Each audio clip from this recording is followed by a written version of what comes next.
The K-Files is brought to you by John Barnes Electric, your full-service electrical company, serving Rocky Mount and surrounding areas. Locally owned, locally recommended, available 24/7. Call today for a free estimate, 442-7002, 442-7002.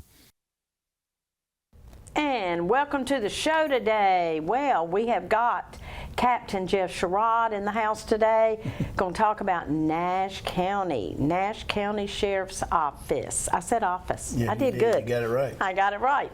So anyway, lot going on, and I asked Captain Sherrod when he always comes the first week in the month what he wanted to talk about, and I'm glad you're talking about this. The Pumpkin Festival's coming up. It is. We got a request from Spring Hope Police Department last week asking if we could come out and help them on Friday night for their annual street dance, and then all day Saturday for the parade, and then I think they got some more activities going on late that Saturday afternoon. They do. They pull this Pumpkin Festival back together, and bless Kyle's heart, the mayor, he gives us a lot of credit for it, because Roger and me, the mayor came on TV and said, we're not going to be able to have the Pumpkin Festival anymore. And me and Roger got together and called him back after he left and said, oh, wait a minute. This is not, we are going to have a Pumpkin Festival. My whole life we've had a Pumpkin Festival, and I'm old. So the Pumpkin Festival's been going on for 50 years. So I said, this cannot happen. So Roger said, I'll give the first donation. I'm going to put some money in. So Roger Taylor, thank you to him, gave a donation, and it just went from there. There was a meeting. I attended the meeting, and everybody, they said, do y'all want this to happen? And everybody said, yes, yes. So it was a really good meeting, and from there, they have, bless their hearts, worked their cans off, and the parade's happening. And I said, well, they'll probably just have Saturday, but that's okay. They're having Friday night. Friday night. The only difference is I think they're doing some reconstruction around the depot. Okay. So they moved Friday night to I think the field behind Spalding School. You're exactly right. But the parade's still going to be the same route and everything that it's always been. But the Friday night activities have been moved. I know that because they got construction going on. That's right. That's exactly right. And I'm glad you brought that up. So Friday night, and we will have the mayor on talking about the lineup and all that, what bands, all about it. He's always glad to come, but cannot have a festival without security. No. And unfortunately Spring Hope is a small agency, so they've reached out to us and of course Highway Patrol and other agencies, Nashville PD, that come in and like we always do and just help them provide security and just make sure everything goes good and everybody has fun. Yeah, absolutely. And y'all do a phenomenal job also at the Blooming Festival. Thanks. I mean, it makes you feel good that cops are everywhere. Oh, yeah. The other day on my road, I saw a cop, one of y'all's cars, Nash County Sheriff's Office car, sitting in the same place for, periodically. Right. And my husband was with me, and I said, wonder what's going on, He said, I don't care what's going on. I like it. I love the presence. Oh, yeah.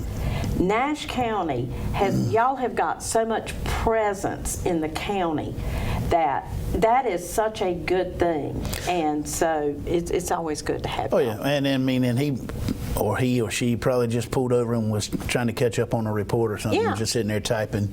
Luckily wasn't any calls going on at that particular time, so they were able to stop and probably catch up on some paperwork that happened earlier in the shift. So you allowed it. I mean, we try to sit out in public places and where we have complaints and where we had some criminal activities and things of that nature. So we Right. try to sit in those areas so that when they come by or ride by, whatever, they see us and they know they're in the area, and so hopefully it deter a little bit of it. Absolutely, and I believe it does, and they can sit in my neighborhood anytime. So, but anyway, getting back to the festival, it is so good that we've got Spring Hope, PD, Nash County Sheriff's Office, all coming to take care of us at the Pumpkin Festival again this year. So, to deter whatever may would have happened. Oh, yeah. So, anyway, we hope we have a safe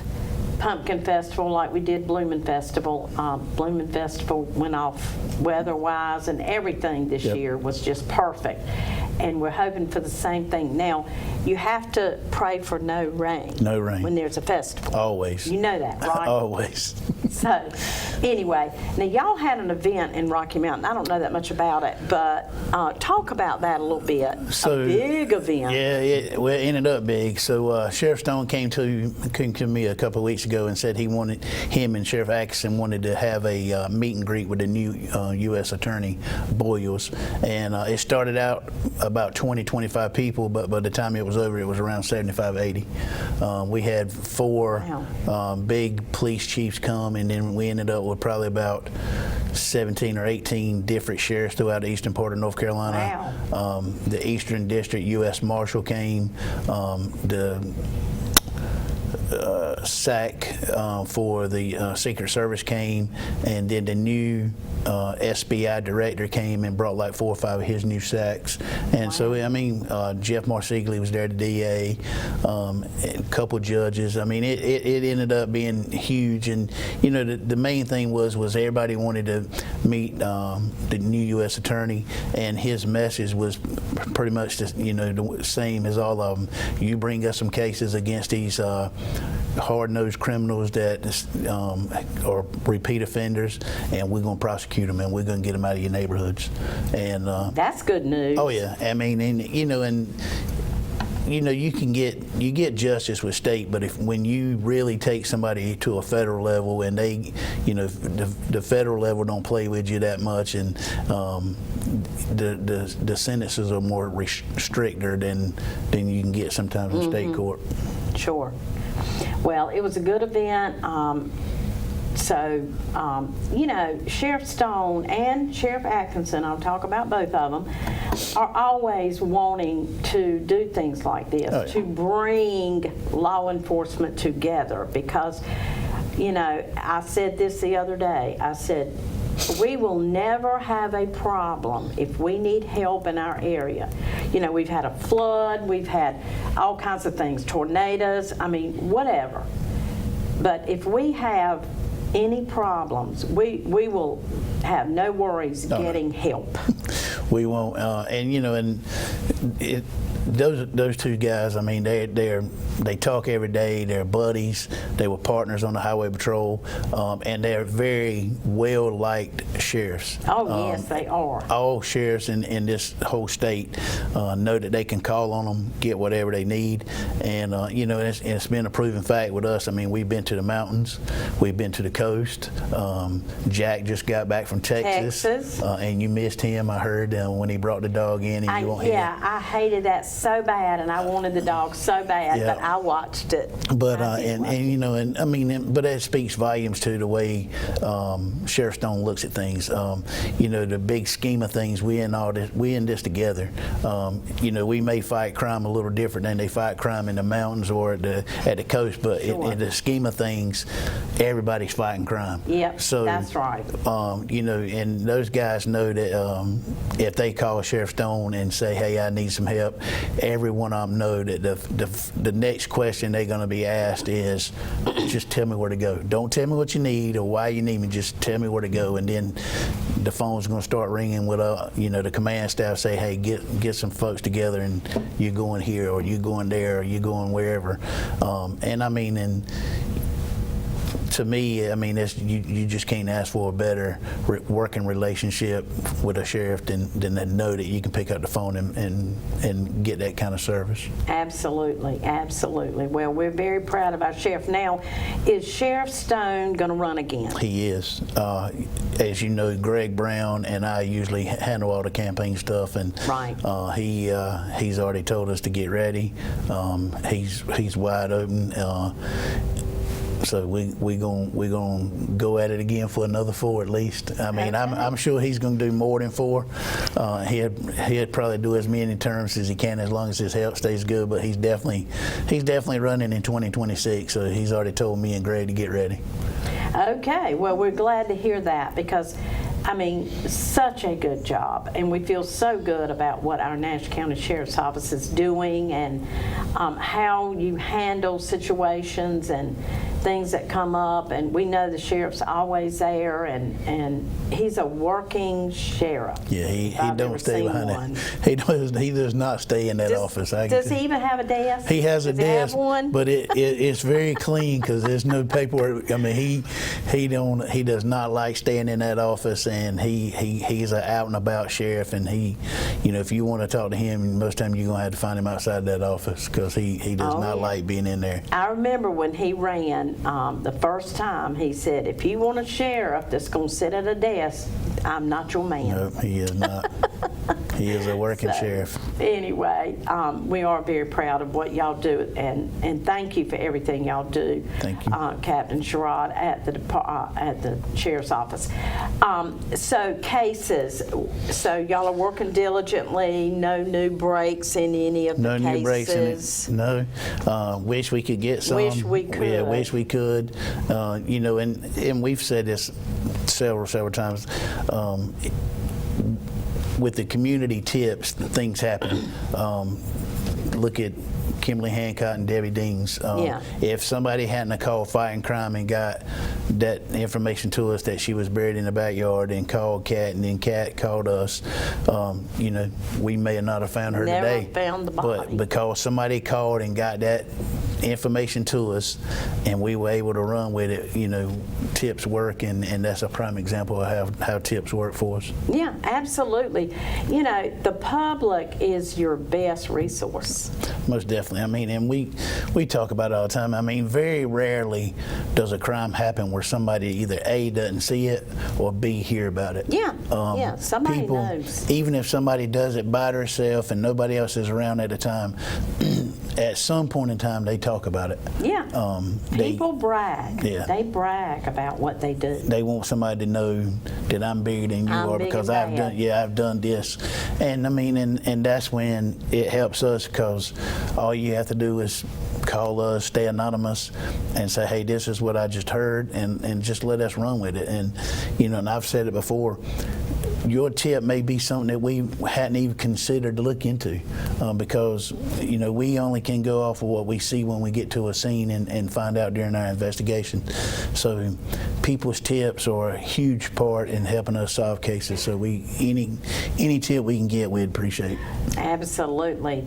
So any of the cases in Nash County, let's name 2 or 3 of them so that Well, luckily we don't have that many. So no, you don't. We got 2003, which is Travis Lynch is a missing person. That's always stayed a missing person because we don't have anything to change it otherwise. 2017 is Randy Colgrove, where he was shot and killed out on 58 Highway. Letitia McNair went missing in Rocky Mount in 2001, and her body was found in her skull was found in 2001 outside the Red Oak community, and then 7 years later, the rest of her body was found in a wooded field. And then we got Melito Armstrong in 2022, where he was at a large party out on Lonesome Pine Road outside of Whitaker's, and was shot and killed.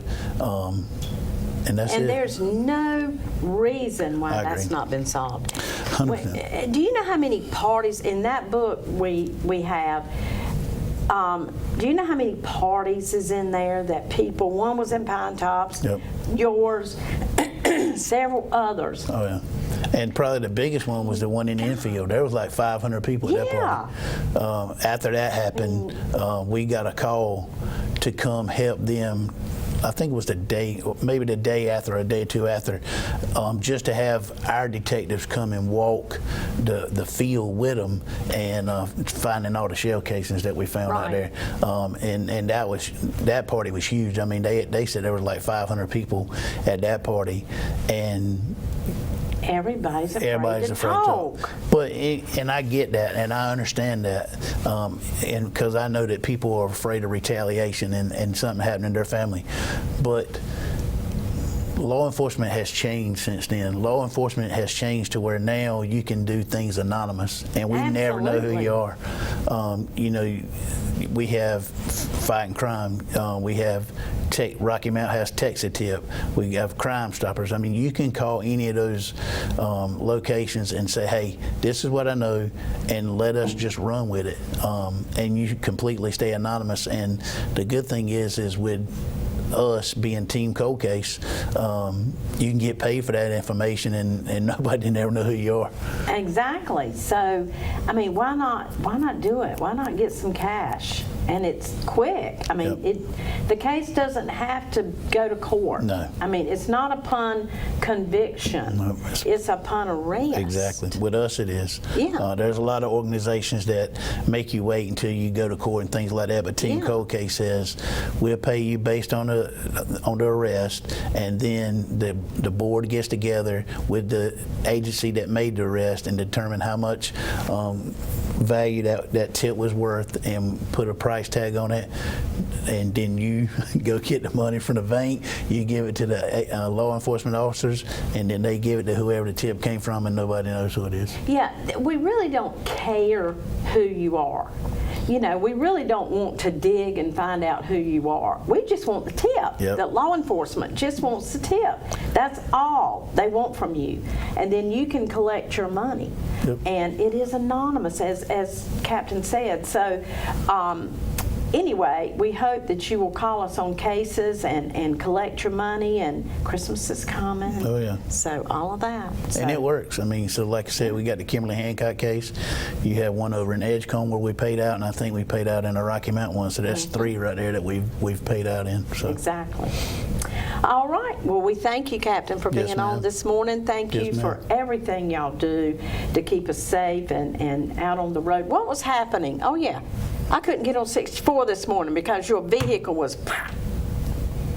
And then Spook Jordan was late because he said, I can't get on the highway. Yeah, they were doing road construction. It's road construction. We didn't know if it was a wreck or road construction. Not that I know of. I think it was probably I know they did some overnight road construction on 64, so because we had to have a couple guys out there with them every time they worked DOT. And see, that's another job that we don't think about. Oh, yeah. That they have to man. Oh, yeah. Y'all have to man, construction, everything. So, and not to even say how much y'all had to man all the stuff going on when they built those roundabouts. So anyway, don't forget that's another job that the sheriff, another capacity that they serve for Nash County is that kind of thing too. So just thank y'all for everything you do for us in Nash County. So yes, ma'am. All right, we'll see you next time. All right, I'll be here. All right, we'll be right back right after this. The K-Files is brought to you by John Barnes Electric, your full-service electrical company, serving Rocky Mount and surrounding areas. Locally owned, locally recommended, available 24/7. Call today for a free estimate, 442-7002, 442-7002. Welcome back. JP's not with me this morning. He'll be back next week. We miss him today. I want to talk about a case that really bothered me. It is from 2022, but it just went to court. Very bothersome case in Wilson. The Wilson Times put this out. This is from the Wilson Daily Times.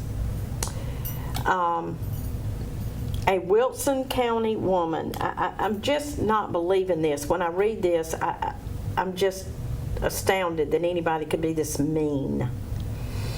A Wilson County woman received an 18 to 24 year prison sentence, which is not enough, after pleading guilty to felony child abuse charges involving severe injuries to a 5-year-old stepson.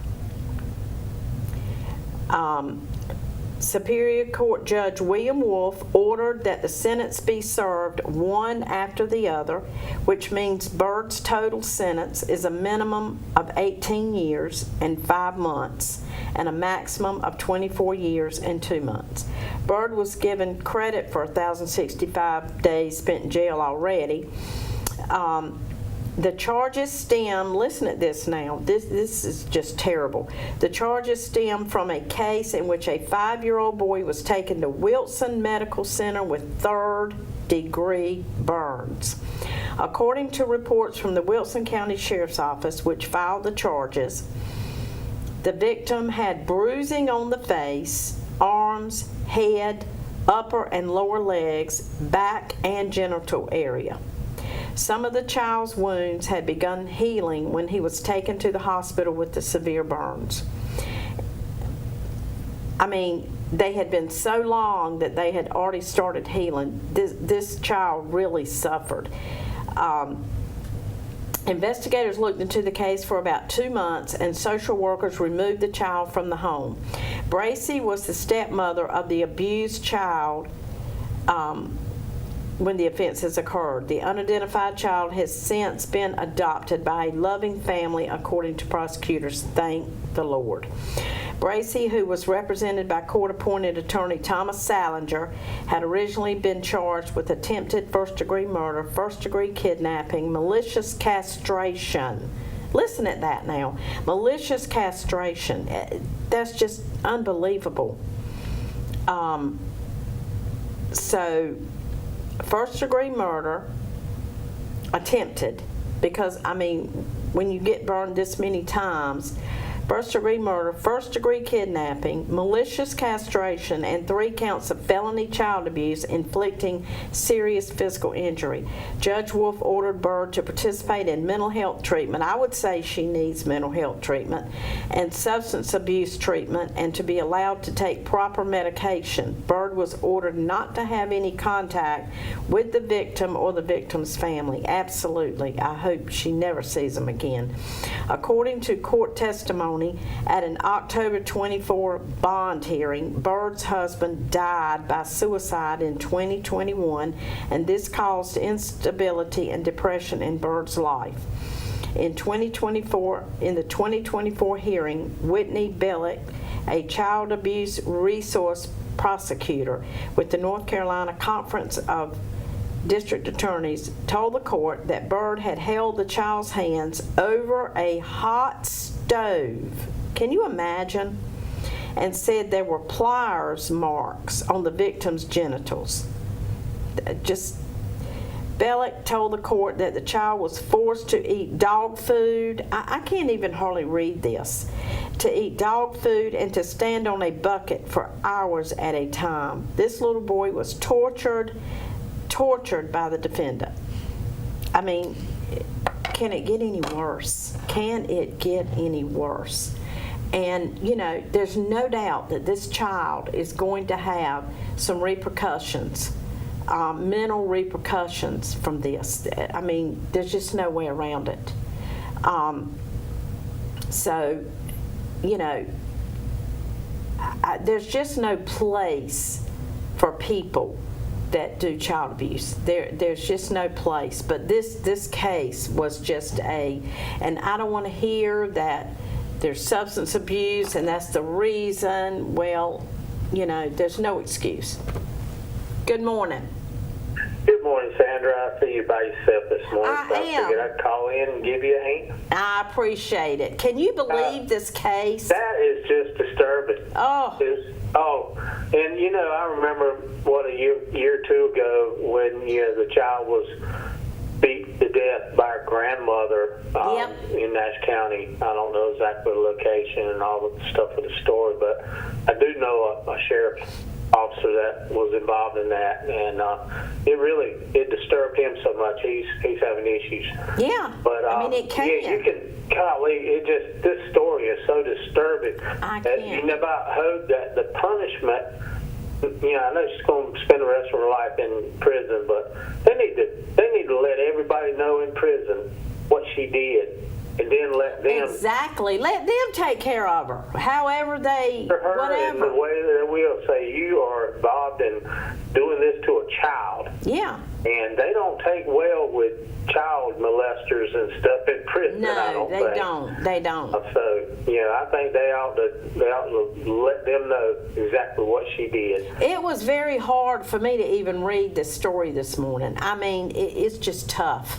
I could not be a public defender and be assigned a case like that. I don't know the public defenders. I appreciate what they do, but I tell you, a court-appointed attorney taking that case, I'd say you have to find somebody else, because I can't sit here and defend this person. Yeah, I know that they're supposed to have representation and all that, but Tom Salinger, I know him. Tom Salinger got this case. He was assigned to this case, and I don't know how in the world, I'm like you, I don't know how in the world you sit there and defend or try to defend this girl. I just don't. And just like with shootings and stuff, and I know JP would be saying the same thing. It's not a gun problem, it's a mental health problem. Yeah. And this lady has some mental health issues, no doubt about it, for her to do. And I guess, what did it say, her husband committed suicide a couple years ago, Right. too? Yes. He probably knew it was so bad that he wanted to get out of it. But Probably so. I don't know the excuse for that, but it's a mental health issue. There's a lot of mental health. It's not a gun problem. It's not this or that. It's mental health, and That's she's right. got problems. That's exactly right. But I could not defend her. I just couldn't. If I was either. a lawyer, I don't know if they have cases where they can turn down, or I don't know how that works with the appointed stuff, but I would say, I'm going to go back washing dishes at a restaurant rather than do this. Yes, absolutely. But anyway, enjoy your show. Enjoyed Wood Spook this morning, listening to him. It's always good spook. Yes, always a pleasure to see him and have him on, and I wanted him to be able to get his word out about the great Rudy Theater. So yeah, he's anyway. such talented, and they have such talented people there. Yeah, they do. It's a great show. But anyway, good seeing you. Thank you so much, Philip. I appreciate you calling in. Okay, all right, All bye. right, bye-bye. There's another case that I want to talk about this morning. Most of the cases I'm talking about today are kind of recent. So, because these two cases just caught my eye, and I said we really need to talk about these. We are going to change the name of the K-Files show from the K-Files. We're debating on a name right now, but we want it to be more broad because we are talking about law enforcement now. We really want to include law enforcement and the great things they're doing, have them on talking about different things. So instead of doing all cases, we're still going to talk about cases, no worries. We're going to talk about unsolved, we're going to talk about all of that. So current and past. And we're talking more about some current ones now too. And so we felt like we needed to change the name to make it a little bit more broad. So we're going to be doing that. But anyway, the case I want to talk about now is a case that happened Sunday in Nashville. On Sunday at approximately 2:41 p.m., the Nashville Police Department was dispatched to 713 Smith Street in Nashville in reference to a shooting. Upon arrival, officers located an individual suffering from multiple gunshot wounds. Now, I'm reading this from a press release from the police chief, Caleb Shockley. Upon arrival, officers located an individual suffering from multiple gunshot wounds. The victim, identified as Calvin Akeem Ellis, also known as Chucky, a longtime Nashville resident, was transported to the hospital where he later succumbed to his injuries and was pronounced deceased. In the early stages of the investigation, detectives received initial information from individuals on scene that was later determined to be false. So they're falsifying information. Further investigation revealed that additional individuals had been present at the time of the shooting but fled prior to officers' arrival. They didn't want to be involved.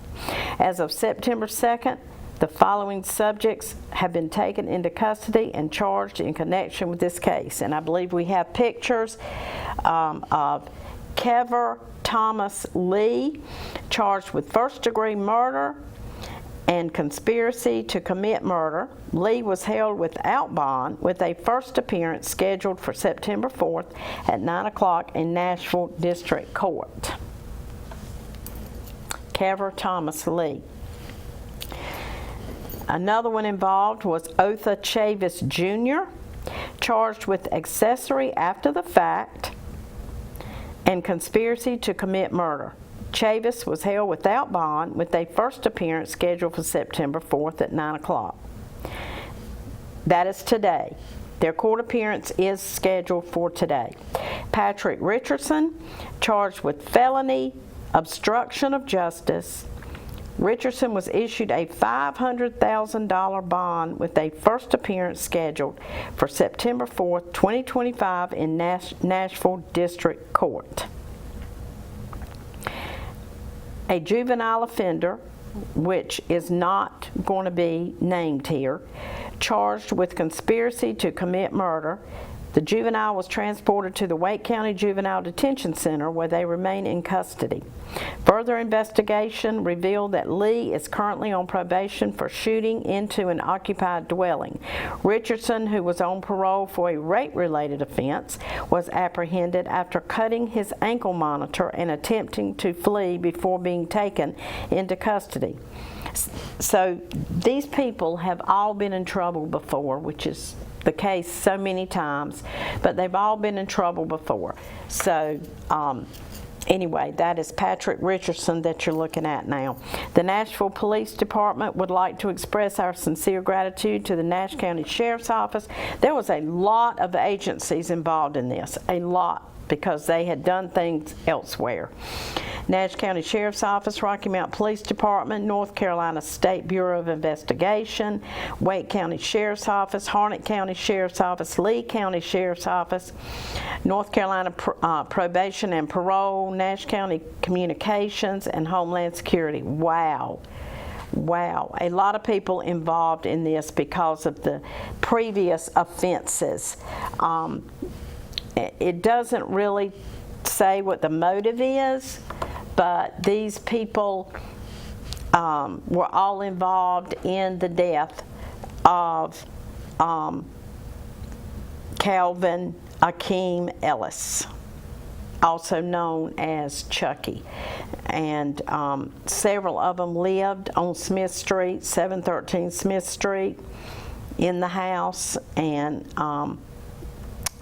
I don't really know the motive because they don't want to tell the motive, I'm sure, because it will obstruct the case. I mean, they are trying to, the case is going to court, and they are trying to gather evidence and all of that. So they don't want to do anything to compromise the case, of course. So anyway, we'll be talking more about that. We'll see today what happens when they have their court appearance. Maybe next Thursday we'll be able to let you know about their court appearance, which is this morning at 9 o'clock. So anyway, all right, we have a call. Good morning. Hey, sorry to call you back, Sandra. No, that's fine. You mentioned about changing the name of the K-Pile program. Yes. And you got some great viewers out there with great ideas. You ought to open up a little contest and helping get names come in from the viewers. Well, we'll be glad to do that. If anybody has any ideas of what they think the show, we're going to still have cases. Nothing will really change from what we've been doing in the last 2 or 3 or 4 months, because we have been talking about things other than cases for the whole hour. We want to involve law enforcement and talk about local cases and past cases that have not been solved, the whole thing. So anyway, if anybody has any ideas, and Philip, you know, you can join in too. If anybody has any ideas, please. I was sitting there thinking of some a while ago. Yeah. So I'll text you and give you some ideas on what I was thinking. I like the word unsolved because people always loved, there was a show on TV, Unsolved Mysteries. Right. People like the word unsolved. Yeah. So I'm thinking, you know, I like that word, but I don't have the complete name yet. But anyway, if anybody has ideas, please submit them to us, and we'll all as a team get together, and JP and Robbie and Brittany and me and Lee and everybody, and see what we like. So. Oh yeah, I think it'd be a good idea to get some people, to throw out a name or two. Yeah, we'll be happy to have people do that. So. All right then, I appreciate it. All right, thank you. Bye-bye. That is a very good idea, and we'll be glad to have y'all participate. After all, you are the biggest part of the show, because if it weren't for you, we would not have a reason to have the show. So, and I think people have really enjoyed the law enforcement and the case and crime aspect of this, because the more we talk about crime, the more we get it solved, and we have solved some. So anyway, if anybody has any ideas, we'll be happy to take them. So anyway, we're going to talk about a hot now case. I mean, not hot now. We're going to talk about a unsolved murder this morning from the past, like we always do. This morning I want to talk about Philip Willoughby.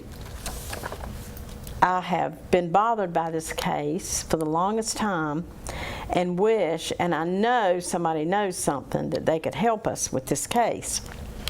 Philip Lee Willoughby, 11/27/2020, so it hadn't been that long ago, not as old as some of the other cases. In the morning hours, Nash County Sheriff's Office and the State Highway Patrol responded to a hit and run involving a pedestrian on NC 231 in Nash County at the Middlesex, North Carolina city limits. Upon arrival, troopers discovered a deceased male who was identified as Philip Lee Willoughby, Jr. of Middlesex. Mr. Willoughby had been struck by an unknown vehicle, and the vehicle fled the scene after impact. Investigators believe that he ran out of gas on the night of November 27, 2020, left his car at a nearby Dollar General, and was walking home when he was hit. A Middlesex police officer spoke to him that night, but Willoughby told him that he was waiting on a ride. At last check, the keys to his vehicle were never found. His cell phone was found several days later in an area that was already searched multiple times before. So JP and I talked about this case not long ago. It sounds like somebody went back and threw the keys, because they'd already searched that area. And when law enforcement does a search, they're pretty thorough. They're usually pretty thorough. I mean, they probably would have found some keys. But he was at the Dollar General, and that's not in writing in the book, but I had heard that he was in the Dollar General with a wad of cash, which is a no-no, and pulled it out. If you have cash, don't pull the whole wad of cash out, for goodness sakes. But he evidently had cash, and was seen by somebody, and somebody evidently wanted to rob him or whatever. But they did throw his keys, but they didn't. Middlesex police officer spoke to him that night, but Willoughby told him that he was waiting on a ride. At last check, the keys to his vehicle were never found. No, the keys were not found. I'm sorry. The keys were not found, but his cell phone was found several days later, which is what we said was probably thrown later. So anyway, Philip Lee Willoughby, if you know anything of Middlesex, struck by an unknown vehicle. The vehicle fled the scene after impact. Investigators believe he ran out of gas on the night of November 27th, left his car at a nearby Dollar General, and I understand he did pull out some cash there when he was in the store, I guess, and was walking home when he was hit. So somebody saw him pull out that cash. I think he was a well-known person from what I understand in Middlesex. I think a lot of people knew him. And as it said, you know, by him talking to the officer earlier in the night, he probably just stopped and said hello or waved or whatever. But he was a well-known person. If you know anything about Philip Lee Willoughby, somebody knows something about that. Somebody knows. If you know anything, November 27th, 2020, you can collect some cash. You can certainly collect some cash. And it will be given to you in 48 hours. So anyway, it's a good way to get some money. And we don't want to know who you are. We don't want to know who you are. It is completely anonymous. We just want you to help us know what happened to Philip Lee Willoughby. So, all right. Well, that's all for today. That's our unsolved murder for today. We'll be back next week. JP and myself, he'll be here next week. And we hope you have a great day. See you next week.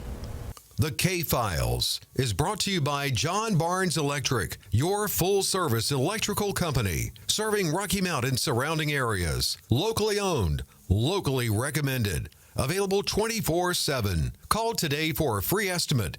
442-7002. 442-7002.